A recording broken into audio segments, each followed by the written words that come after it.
नमस्कार, मैं Neelam Rajpurohit, lecturer costume design and dress making, government women polytechnic college Bikaner. आज हम फर्स्ट ईयर के subject surface ornamentation code 1 to 6 इसके अंतर्गत हम एम्ब्रॉयडरी के डिफरेंट टूल्स एंड इक्विपमेंट्स के बारे में पढ़ेंगे। एम्ब्रॉयडरी जो है वो किसी भी फैब्रिक को निडल से और थ्रेड की सहायता से डेकोरेट करने की कला है, यानी कि उसकी सरफेस का ऑर्नामेंटेशन करना, अलंकृत करना। ये बहुत ही पुरानी कला है जो ऐसा कहा जाता है चाइना और मिडिल ईस्ट से आई थी। एम्ब्रॉयडरी एक ऐसी कला है जो कि कोई भी सीख कर और इसको, ये बजट फ्रेंडली भी है, तो इसको अपना सकता है और किसी भी सरफेस को अलंकृत कर सकता है। तो हम अब इसके डिफरेंट टूल्स एंड इक्विपमेंट्स के बारे में पढ़ते हैं, जानते हैं। सबसे पहले ज़रूरी है एम्ब्रॉयडरी के लिए फैब्रिक। कोई भी फैब्रिक एम्ब्रॉयडरी में काम आ सकता है। कॉटन, मसलिन, ये जो फैब्रिक हैं ये एक बिगनर के लिए बहुत अच्छे हैं। इस पे आसानी से कार्य किया जा सकता है। यूँ तो किसी भी प्रकार के फैब्रिक को एम्ब्रॉयडरी करके सजाया जा सकता है, लेकिन कॉटन हैंडल करने में सही रहता है, इसलिए बिगनर्स के लिए कोई भी तरह का कॉटन एक अच्छी चॉइस रहेगी। फिर आते हैं निडल्स, जिनकी सहायता से हम किसी भी सरफेस को एम्ब्रॉयडर करते हैं। निडल्स जो कि एम्ब्रॉयडरी में काम आती है 11, 12 और 14 नंबर, और भी बहुत तरह की निडल्स एम्ब्रॉयडरी के लिए यूज़ की जाती है, जिनके बारे में हम विस्तार से नेक्स्ट लेक्चर में पढ़ेंगे।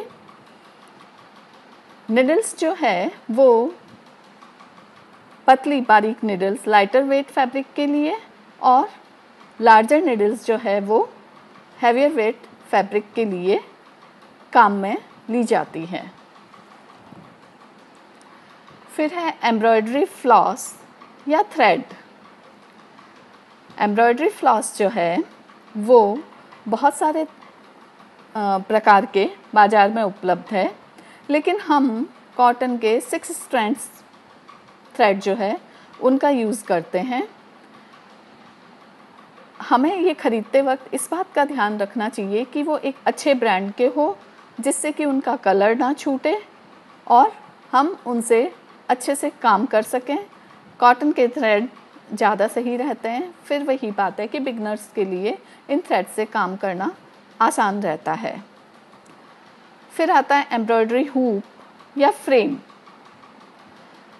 फ्रेम जो है फैब्रिक को टाइट रखता है, जिससे हम जब एम्ब्रॉयडरी कर रहे हैं तो फैब्रिक लूज़ ना रहे और हम आसानी से उस पर सफाई से काम कर सकें।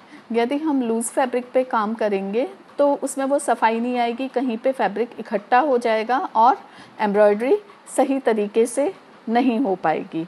तो ये फ्रेम जो है बहुत तरह के मिलते हैं, अलग अलग साइज़ेस में मिलते हैं।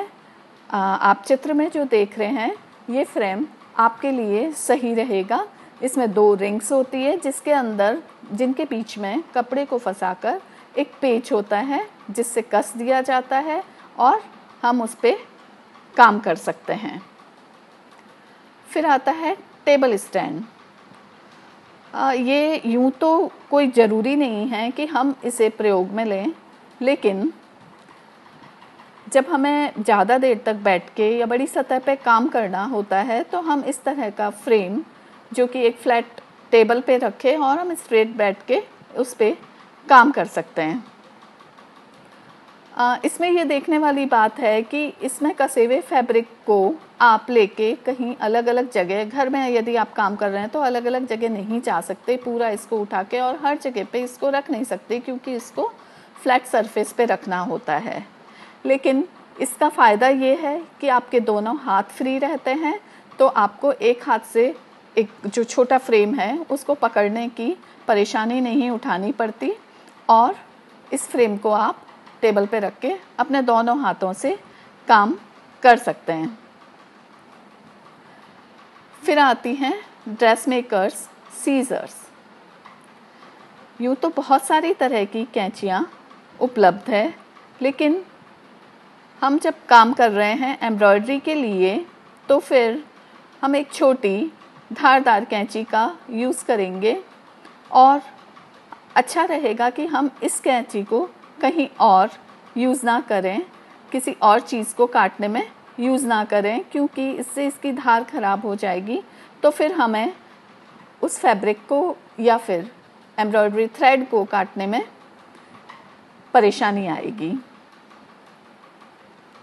फिर आता है रूलर। रूलर जिससे तो हम सब परिचित हैं, एक स्केल